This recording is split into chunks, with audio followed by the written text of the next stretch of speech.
Olá, eu sou o Thales, sejam bem-vindos ao canal Radicalizando Filmes. Hoje irei explicar um filme de fantasia de 2020 chamado...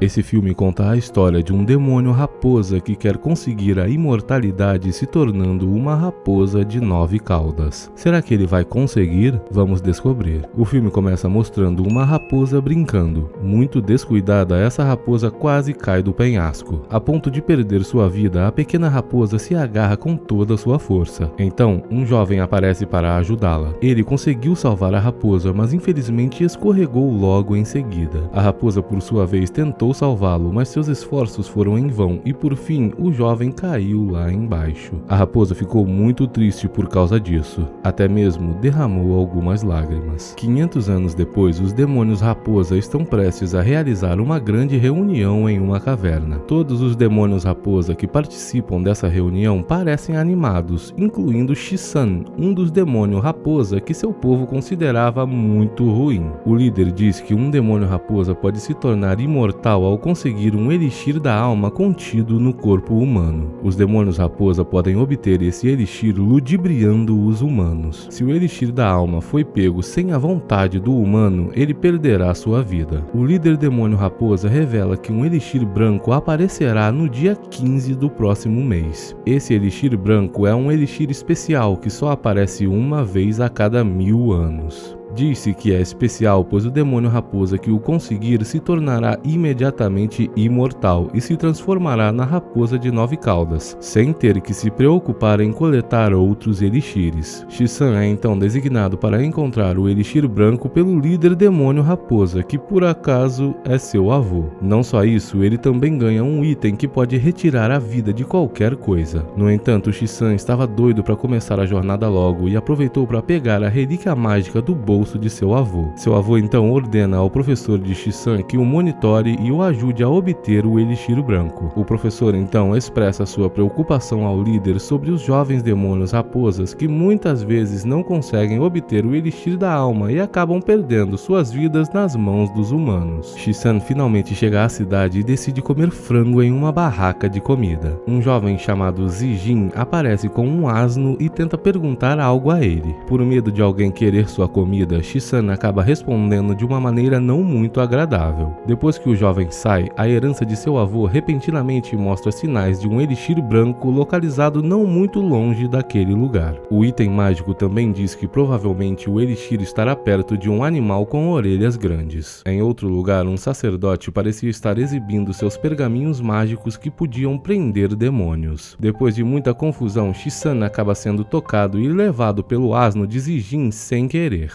Enquanto Zijin corria atrás de seu asno, o sacerdote acidentalmente coloca um selo protetor no seu corpo enquanto passa por ele. Depois dessa série de infortúnios que se abatem sobre Shisan e Zijin, os dois finalmente chegam à floresta. Ao mesmo tempo, a herança mágica de seu avô voltou a mostrar sinais. Como não havia ninguém ali além dos dois, Shisan percebeu imediatamente que o elixir branco estava na alma de Zijin. Os dois então decidem descansar em uma cabana porque a noite estava chegando. Shisan, que costumava ser muito rude, agora está como uma seda perto de Zijin, tudo para ludibriá-lo, a fim de pegar o elixir branco dentro dele. Zijin conta a Shisan que está indo para a capital para fazer a prova real. Ele também diz que estava procurando por seu irmão mais velho chamado Daoran e pretendia dar o asno para ele. Porém, agora o asno desapareceu por causa do descuido de Shisan. A noite chega. Zijin, exausto de correr atrás do asno, finalmente adormece. Depois de se certificar de que Zijin estava dormindo, Shisan pega seu item mágico cortante e quando está prestes a tirar a vida dele, seu professor aparece do nada e o impede. O homem sugere várias maneiras mais seguras para ludibriar Zijin do que tirar sua vida. No dia seguinte, Zijin acorda e fica muito surpreso com a presença do asno. Zijin pensou que foi Shisan que o encontrou e ficou muito grato a ele. Porém, quem encontrou o asno foi o professor dele. A amizade entre os dois começa a se formar. Com a intenção de pegar o elixir branco de Zijin, Shisan decidiu acompanhá-lo em sua viagem à capital. No caminho, eles chegam a uma aldeia que é muito tranquila, mas parece mal assombrada. Eles são surpreendidos por um homem que apareceu de repente atrás deles, alegando ser o dono de uma pousada. Por fim, eles decidiram passar a noite nessa pousada. Acontece que muitos alunos estavam estudando para tal prova nessa pousada, o que deixou Zijin ainda mais entusiasmado com os estudos. À noite, quando ele estava descendo o corredor da pousada para procurar por Shisan, ele encontrou o dono da pousada, que lhe pediu que olhasse para a superfície de uma piscina. Quando Zijin olhou para a superfície dessa piscina, do nada uma longa língua o puxou para outra dimensão. Zijin ficou espantado e depois surpreso ao ver o dono da pousada se transformando em um enorme sapo demônio. O sapo então tenta tocá-lo com a língua, mas sua tentativa foi impedida por Shisan, que chegou do nada para ajudá-lo. Shisan e Zijin se esquivam da língua do ágil demônio sapo com grande dificuldade, até que finalmente Shisan dá sua vida por Zijin. Ele é sugado pelo sapo para dentro de sua boca. O assustado Zijin foge imediatamente do local. Em seguida, descobrimos que Shisan e o demônio sapo eram na verdade amigos. Eles planejaram tudo para assustar Zijin como parte de um plano para pegar o elixir branco. Porém, Zijin voltou com uma substância inflamável e uma tocha. Já que ele voltou, Shisan decide entrar na boca do demônio sapo novamente. O demônio sapo usa uma técnica de sucção que suga tudo à sua frente para dentro de sua boca, incluindo a tocha e a substância inflamável que Zijin trouxe. Não muito depois, a boca do demônio sapo explode e Shisan sai voando, porém seu corpo fica fraco por ter sido atingido pela explosão. Ele acaba revelando sua verdadeira forma para Zijin. O professor de Shisan age imediatamente, fazendo Zijin perder a consciência. Shisan acorda num barco com um demônio sapo em forma humana e seu professor no dia seguinte. O professor de Shisan sugere que ele leve Zijin para a cidade de Jiakang, porque eles não sabem se o elixir dentro dele é branco ou preto. Nessa cidade existe alguém que pode confirmar isso. Como Zijin já sabia da verdadeira identidade de Shisan, seu professor sugere inventar uma história para ganhar a confiança dele. Pouco depois, Zijin acorda. Shisan então revela sua verdadeira identidade, dizendo que é um demônio raposa e inventa uma história fictícia. O inocente Zijin acredita em tudo e concorda em ir para a cidade. Chegando lá, Zijin fica surpreso ao ver a beleza da cidade decorada com lanternas coloridas e muitas pessoas. Uma pessoa se aproxima dele e diz que alguém está esperando por ele. Zijin achou que se tratava de seu irmão, mas ele também duvidava que seu irmão estivesse em um lugar tão mundano quanto aquele. Zijin foi instruído a entrar em uma sala, enquanto Shisan espera do lado de fora com seu professor disfarçado de mulher.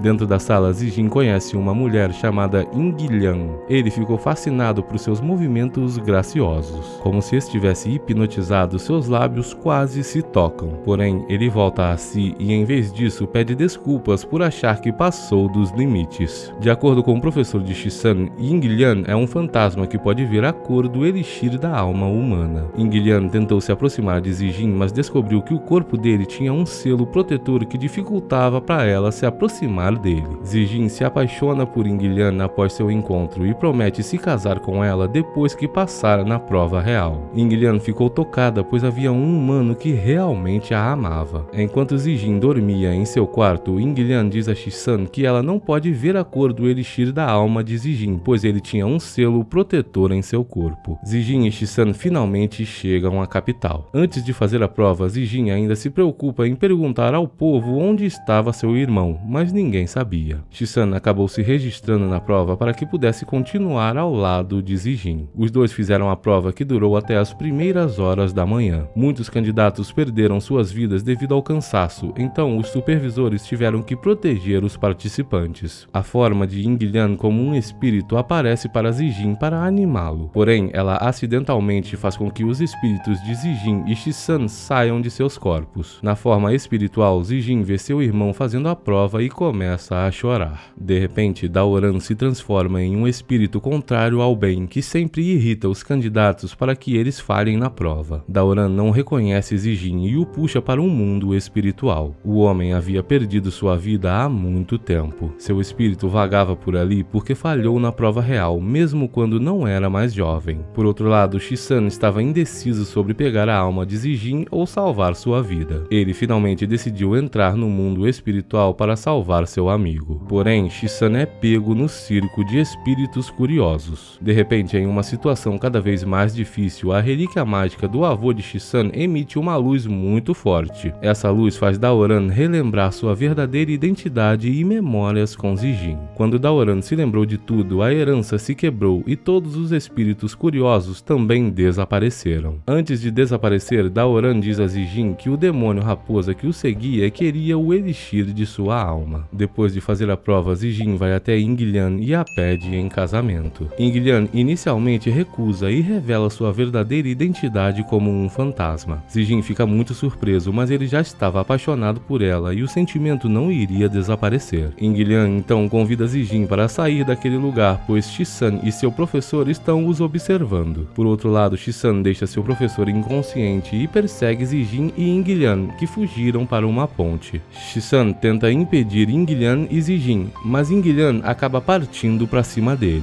O choque entre os dois era inevitável. Zijin ainda está defendendo Shisan, embora Yinglian tenha dito a ele que Shisan só queria sua alma. Os dois param quando o demônio sapo toca Yinglian com algo que pode tirar sua vida. Com suas últimas forças, Yinglian tenta escapar com Zijin, porém ela já estava nas últimas e desaparece. Antes disso, Yinglian agradece a Zijin por amá-la e salvá-la. Zijin ficou muito chateado com Shisan depois de perder a mulher que amava. Eles então têm uma disputa não amigável e quando Shisan tem a oportunidade de tirar a vida de Zijin, ele não consegue. Shisan diz que não pegaria o elixir da alma de Zijin. Em vez disso, ele tiraria sua própria vida com um objeto que pode tirar a vida de qualquer coisa. Antes que Shisan pudesse fazer isso, um portal dimensional é criado atrás dele e o puxa para dentro. Shisan acabou sendo puxado de volta para a caverna de encontro dos demônios raposa. Seu avô e o sacerdote colocaram um selo protetor em Zijin e estavam observando os dois. Seu avô explica que Zijin foi o menino que salvou Shisan 500 anos atrás. Ele também diz que o elixir branco só pode ser obtido como uma doação baseada na sinceridade, e apenas Shisan pode pegar o elixir branco, já que ele se originou de sua própria lágrima 500 anos atrás. Ouvindo isso, Shisan corre de volta para Zijin. Não muito depois, os dois se encontram novamente. Shisan então se desculpa com Zijin por mentir para ele. Inesperadamente, Zijin não estava mais chateado e o perdoa, pois o tempo deles junto havia sido o melhor de sua vida. Ele então doa o elixir de sua alma sinceramente a Shisan, se desligando de sua própria vida. Shisan então arrasta o corpo de Zijin pela floresta de bambu de cabeça baixa, até que finalmente encontra o verdadeiro Shisan. Acontece que o Shisan que estava com Zijin era o professor dele disfarçado. O professor então diz a Zijin que seu elixir da alma não era branco. Tudo o que fizeram foi em vão. Shisan fica instantaneamente com raiva de seu professor e parte para cima dele. Mesmo sabendo que o conhecimento de seu professor é superior, Shisan nunca desiste e continua indo para cima dele. Seu professor então se transforma em um demônio raposa de 6 caudas e seus movimentos se tornam ainda mais fortes e perigosos. Shisan ficou desesperado até que finalmente caiu no chão com seu corpo muito danificado. Como seu último movimento, seu professor pretendia tirar a vida dele. Perto de seu último momento, Shisan pensou em Zijin novamente, se lembrando de todos os momentos de amizade sincera deles. Em seguida, tentou tocar o elixir de sua alma. Imediatamente, o elixir da alma negra de Zijin ficou branco brilhante e Shisan se transformou em uma raposa imortal de 9 caudas. Shisan, que agora estava no mesmo nível que o líder dos demônios raposa, não era um oponente que seu mestre pudesse vencer. Shisan então conseguiu vencer seu professor. Quando estava prestes a tirar a vida dele, novamente Shisan se lembrou das palavras de Zijin, pedindo-lhe para se tornar um bom demônio raposa. Shisan então deixa seu professor viver. Ele, que agora é igual em força a um deus, implora ao líder dos deuses para ressuscitar Zijin, mesmo que isso signifique que ele perderá todos os seus poderes. Seu pedido é atendido. Zijin voltou à vida, mas ele não se lembrava de nada sobre Shisan. Zijin acorda em uma floresta de bambu bem atordoado. Depois disso, ele volta para sua casa. Um dia, enquanto estava na floresta, Zijin encontrou uma raposa que não parecia estar muito bem. Ele levou essa raposa para sua casa e cuidou dela até que ficasse bem. A raposa era Shi-san, que havia perdido todos os seus poderes e se tornado uma raposa comum. Embora infelizmente Zijin o tenha esquecido, Shi-san está feliz, já que Zijin está vivo. Zijin cuida de Shi-san com sinceridade e agora eles vivem lado a lado como dois melhores amigos. A seleção. Estamos em 2039 e a Terra tornou-se superpovoada. A raça humana está prestes a acabar. As Nações Unidas declaram que todas as nações devem cortar anualmente suas populações em 5%. Seguindo essas ordens, os Estados Unidos implementam uma regra chamada a seleção.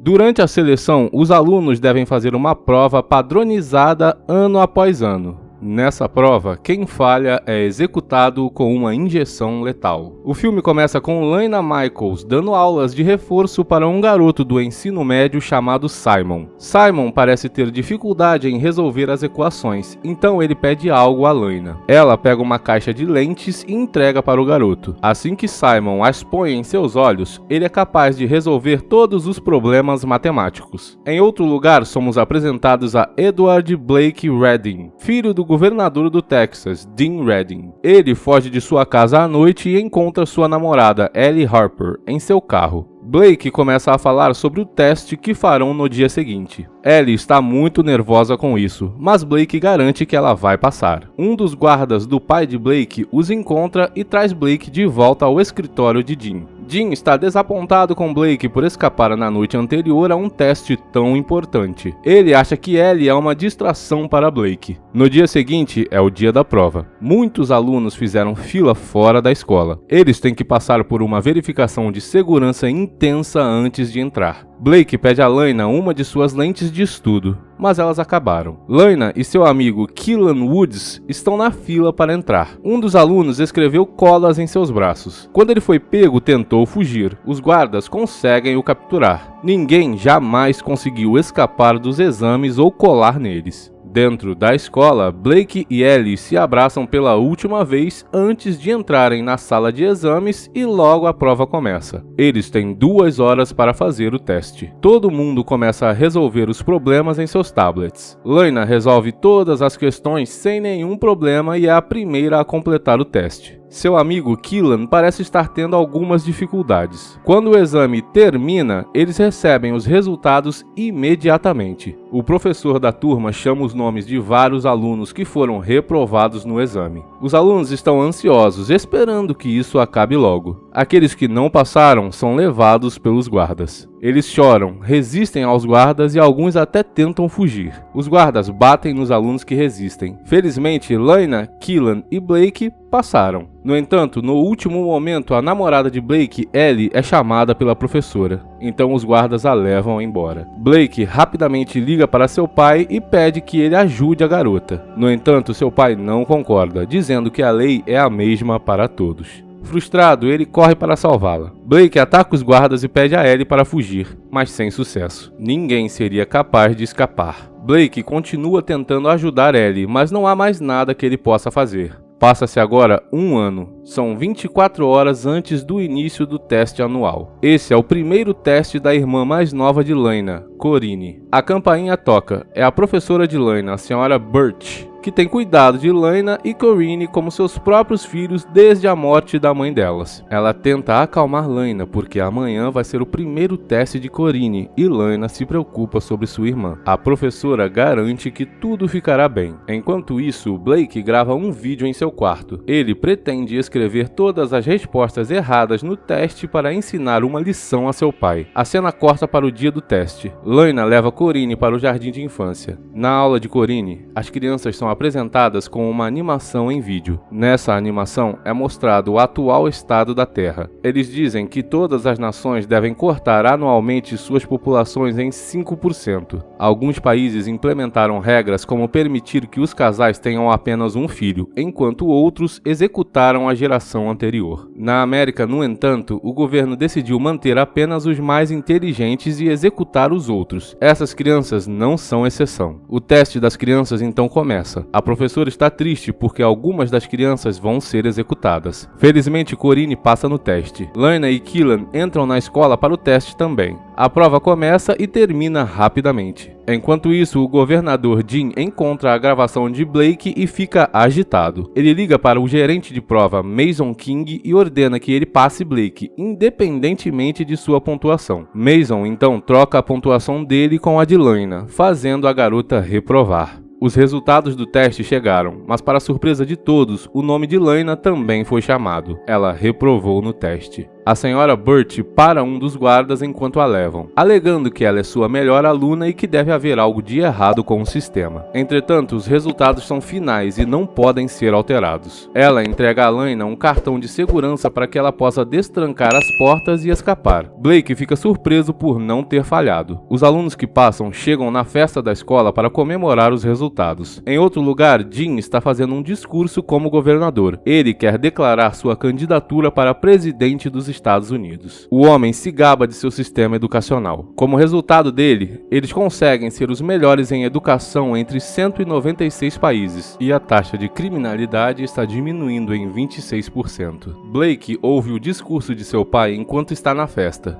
e então foge dela. Ele chega até o corredor e bate em um dos guardas. Em seguida, ruma em direção à sala de controle. Enquanto isso, Lena e os alunos reprovados são levados para uma sala e colocados contra uma parede. Eles são forçados a remover todas as suas roupas para a descontaminação. Em seguida, Lena e os outros são levados para uma sala onde os guardas estão prestes a executá-los por injeção letal. De repente, Blake corta a eletricidade, fazendo com que toda a escola fique às escuras. Aproveitando essa oportunidade, os alunos que estão para serem executados se libertam e tentam fugir, porém nenhum deles consegue, exceto Lena. Ela usa o cartão de segurança que sua professora lhe deu e sai da escola. Logo depois, Mason chega à sala e pede uma contagem dos alunos. Eles descobrem que Lena está desaparecida e começam a procurá-la. Blake encontra Lena e a ajuda a lutar contra os guardas. Enquanto conversam, eles percebem que algo foi feito com os resultados deles. Ambos entram em um duto de ar e se escondem. Eles seguem os cabos de rede para ir até a sala do servidor, onde podem ver os resultados através do computador. Enquanto isso, a escola ainda está em bloqueio total devido à falta de energia. A notícia vaza e é veiculada em todo o estado. Os pais lá fora estão ficando cada vez mais preocupados. O governador Jim liga para Mason para perguntar sobre a situação. Enquanto isso, os dutos abaixo de Blake se quebram, fazendo-o cair numa piscina. Lena pula atrás dele. Ela o tira da água, mas ele não está respirando. Lena faz massagem cardíaca e de alguma forma consegue salvá-lo. Os dois então trocam de roupas utilizando as que encontraram nos armários da piscina. Eles então continuam a passar pelos dutos e chegam à sala do servidor, porém um guarda fica de pé na frente da porta. Além disso, o cartão de segurança de Lena cai pela fresta e fica na frente do guarda. Ele não percebe o cartão, mas agora ela precisa recuperá-lo de alguma forma. Seu plano é ir ao laboratório de ciências e usar um imã amarrado a um barbante para pescar a chave pela fresta do duto de ventilação. Eles então vão até o laboratório para arranjar o equipamento necessário. No entanto, no laboratório eles fazem um leve ruído, chamando a atenção de um guarda que se aproxima do laboratório. Eles rapidamente tentam escapar. Lena consegue voltar para os dutos, mas Blake fica escondido no laboratório. Lena passa pelos dutos para pescar o cartão de segurança. Ela consegue levantá-lo até a metade do caminho, quando de repente um guarda o pega. Mas acontece que era Blake disfarçado de guarda. Ele havia espancado o guarda e colocado suas roupas. Logo, o guarda que os dois haviam atacado anteriormente conta a Mason sobre eles. Ele revela que Lena tinha um cartão de segurança com ela. Mason reúne todos os professores, suspeitando que alguém o deu para seus alunos. Quando a senhora Burt está na sala com outros professores, ela flerta com um professor e consegue roubar o seu cartão de segurança. Mason continua verificando os professores em busca de seus cartões de segurança e crachás de identidade. Burt se salva mostrando o cartão a ele. Uma vez que o outro professor não tem o dele, Mason o ameaça perguntando onde Lena está. No entanto, ele insiste que não sabe de nada enquanto Mason o espanca. Lena finalmente chega à sala do servidor. Ela abre o computador usando o cartão de segurança, mas Mason o havia protegido com uma senha. Ela então envia uma mensagem para Killan que é bom em hackear sistemas sistemas para fornecer a ela o acesso. Depois de algum tempo, Keelan recebe a mensagem de Lena. Ele a ajuda a passar pelo computador de Mason. Lena então pesquisa seus resultados e descobre que conseguiu 98%, mas ainda falhou, enquanto Blake obteve 15% e passou. Ela faz mais pesquisas e descobre que Ellie obteve 88% e mesmo assim falhou, enquanto outros que tiveram notas menores do que ela passaram. Lena percebe que o sistema de classificação é fraudulento e o governador tem reprovado quem ele quer. Ela envia um arquivo com as notas manipuladas para Keelan. Logo em seguida, a energia é ligada e Mason vê que ela está na sala do servidor. Lena percebe isso e sai correndo. No entanto, Mason a pega quase imediatamente. Blake, por outro lado, ainda está disfarçado. Ele está com os alunos que foram reprovados. Blake ordena que o guarda os leve para a sala de recreação com os outros alunos, mas o guarda se recusa, então eles começam a brigar. Os guardas o prendem e descobrem sua identidade. Só então Keelan recebe a mensagem de Lena e fica surpreso ao ver os resultados manipulados. Keelan é amigo de um âncora de jornal de televisão, então ele rapidamente envia por e-mail para o canal de notícias. As reportagens veiculam as notícias mostrando os arquivos contendo alterações nos resultados. Depois que os arquivos vazam, o governador é chamado pelo chefe de seu partido, que ameaça revogar sua candidatura à presidência. Não querendo deixar que isso aconteça, Jim joga todas as acusações para cima de Mason e finge que é inocente. Ele tem que provar isso, então não tem escolha a não ser executar todos aqueles que realmente falharam, incluindo seu próprio filho, o Blake. Na escola, Mason e os guardas levam Lena e os outros para a sala de execução. Blake também está lá. Mason liga para Jim para perguntar se eles devem prosseguir com a execução dos alunos. Jim diz a ele para parar. Ele quer que os alunos que realmente falharam sejam executados, incluindo seu próprio filho. Os guardas libertam Lena e os outros alunos que realmente passaram no teste. Lena dá um beijo em Blake e os guardas o levam junto com os demais que falharam. Eles então são executados com injeções letais. Quando o bloqueio da escola termina, Lena se reúne com sua irmã mais nova Corinne e a senhora Burt. A cena corta para algumas horas depois e vemos os corpos dos alunos executados sendo levados para o subsolo em um elevador. Os alunos começam a se mover, revelando que a droga que eles injetaram era uma droga para dormir. Eles param quando chega a um local semelhante a uma fábrica. Ela está repleta de produtos produzidos pela empresa de tecnologia Assuro Global. Muitas pessoas trabalham nessa fábrica. Só então Blake fica surpreso ao notar que uma dessas pessoas é na verdade Ellie, sua namorada. Isso indica que os alunos que deveriam ser executados são na verdade trazidos para a clandestinidade, a fim de serem usados como escravos de uma empresa multibilionária. Tudo isso foi planejado pelo governo como uma estratégia para conseguir mão de obra gratuita. Inscreva-se para mais vídeos como esse, ative as notificações e deixe um like para ajudar o canal. Obrigado por assistir, até o próximo.